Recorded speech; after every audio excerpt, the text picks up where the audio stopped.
Tax tax tax ಎಲ್ಲದರ ಮೇಲೂ tax ಬಟ್ಟೆ ಆಯಿತು, ಪುಸ್ತಕ ಆಯಿತು, ಹೋಟೆಲ್ ಉದ್ಯಮ ಆಯಿತು, ಕುಡಿಯೋ ಲಿಕ್ಕರ್ ಮೇಲೇನೂ ಟ್ಯಾಕ್ಸ್ ಆಯಿತು.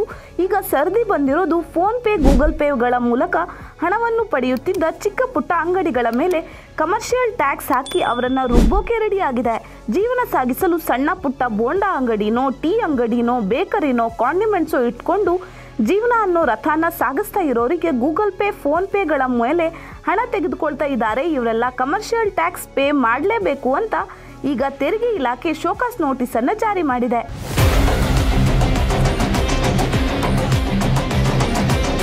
ಸಣ್ಣ ಪುಟ್ಟ ತರಕಾರಿ ಅಂಗಡಿ ಇಟ್ಕೊಂಡು ಜೀವನ ಮಾಡ್ತಿದ್ದವರು ಈ ಟ್ಯಾಕ್ಸ್ಗೆ ಹೊರತಾಗಿಲ್ಲ. ಫೋನ್ ಪೇ, ಗೂಗಲ್ ಪೇ ಮತ್ತು ಪೇಟಿಎಂ ಮೂಲಕ ಹಣ ಪಡೆಯುವವರಿಗೆ ತೆರಿಗೆ ಇಲಾಖೆ ಸಡನ್ ಶಾಕ್ ನೀಡಿದೆ. ಸಣ್ಣ ಪುಟ್ಟ ಟೀ ಅಂಗಡಿ, ಬೇಕರಿ, ಕಾಂಡಿಮೆಂಟ್ ಶಾಪ್, ಬೀಡಾ ಅಂಗಡಿಗಳಿಗೆ ನೋಟಿಸ್ ನೀಡಲಾಗಿದೆ. ಡಿಜಿಟಲ್ ಪಾವತಿ ಪಡೆದರೆ ಸಮಸ್ಯೆ ಆಗೋದಿಲ್ಲ ಎಂಬ ಭಾವನೆ ಇತ್ತು. ಆದರೆ ಇದೀಗ ವ್ಯಾಪಾರಿಕ ತೆರಿಗೆಯ ಇಲಾಖೆಯು ಲಕ್ಷಾಂತರ ರು ತೆರಿಗೆ ನೋಟಿಸ್ ನೀಡಿದ್ದು ಸಣ್ಣ ವ್ಯಾಪಾರಿಗಳಿಗೆ ಆಘಾತ ಉಂಟಾಗಿದೆ. ಬೆಂಗಳೂರಿನಲ್ಲಿ ಹಲವು ಅಂಗಡಿಗಳಿಗೆ ಈ ಶೋಕಾಸ್ ನೋಟಿಸ್ಗಳು ತಲುಪಿದ್ದು ಸರಿಯಾದ GST ನೋಂದಣಿ ಇಲ್ಲದ ಕಾರಣ ಈ ಕ್ರಮ ಕೈಗೊಂಡಿರುವುದಾಗಿ ತಿಳಿಸಲಾಗಿದೆ.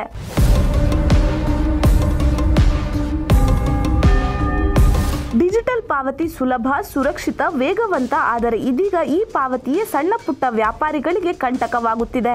ಫೋನ್ ಪೇ, ಗೂಗಲ್ ಪೇ ಮತ್ತು ಪೇಟಿಎಂ ಮೂಲಕ ಹಣ ಪಡೆಯುತ್ತಿರುವ ಟೀ ಅಂಗಡಿ, ಬೇಕರಿ, ಬೀಡಾ ಶಾಪ್ಗಳಿಗೆ ಈಗ ತೆರಿಗೆ ಇಲಾಖೆಯ ನೋಟಿಸ್ ಬಂತು ನೋಡಿ. ವ್ಯಾಪಾರಿ ನೋಂದಣಿ ಇಲ್ಲದ ಸಣ್ಣ ಅಂಗಡಿಗಳು ಡಿಜಿಟಲ್ ಪಾವತಿಗಳನ್ನು ಪಡೆದುಕೊಂಡಿದ್ದಾರೆ ಎಂಬ ಅಂಶಗಳನ್ನು ಆಧರಿಸಿ ತೆರಿಗೆ ಇಲಾಖೆ ಈಗ ನೇರವಾಗಿ ನೋಟಿಸ್ಗಳನ್ನು ಜಾರಿ ಮಾಡುತ್ತಿದೆ. ಇದರ ಹಿಂದೆ ನಿಜವಾದ ಉದ್ದೇಶ ನಿರ್ವಹಣೆಯೇ ಆದರೆ ಆಗಾಗ ಕಾಣಿಸಿಕೊಳ್ಳುತ್ತಿರುವ ಅಧಿಕಾರಿಗಳ ದಬ್ಬಾಳಿಕೆ ಸಹ ಸತ್ಯವಾಗುತ್ತಿದೆ.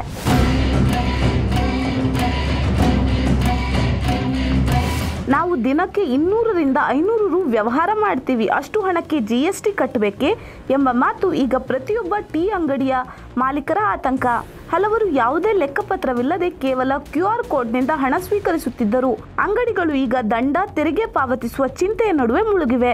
ಸಣ್ಣ ವ್ಯಾಪಾರಿಗಳು ಬಂಡವಾಳವಿಲ್ಲದೆ ತೊಳಲಾಡುತ್ತಿರುವ ಸಂದರ್ಭದಲ್ಲಿ ಸರ್ಕಾರದ ಈ ಕ್ರಮ ಅವರ ಜೀವನಕ್ಕೆ ಮತ್ತೆ ಬಾಧೆ ತಂದಿದೆ ಎಂಬ ದೂರುಗಳು ಕೇಳಿಬರುತ್ತಿವೆ.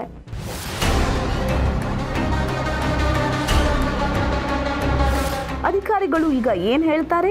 ಯಾವುದೇ ಪಾವತಿಯಾದರೂ ಲೆಕ್ಕಪತ್ರ ಇದ್ದಾಗ ಮಾತ್ರ ಅದು ಮಾನ್ಯ.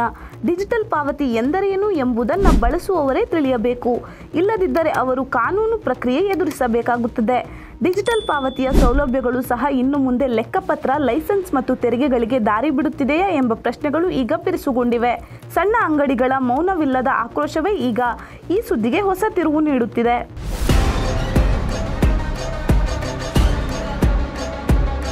ಇದಾಗಿತ್ತು ಇವತ್ತಿನ ವಿಶೇಷ ಸುದ್ದಿ. ಇದೇ ರೀತಿಯ ವಿಶೇಷ ಸುದ್ದಿಗಳಿಗಾಗಿ ನೋಡ್ತಾ ಇರಿ ಇನ್ಸೈಡ್ ಟ್ರಸ್ಟ್ ಮೀಡಿಯಾ.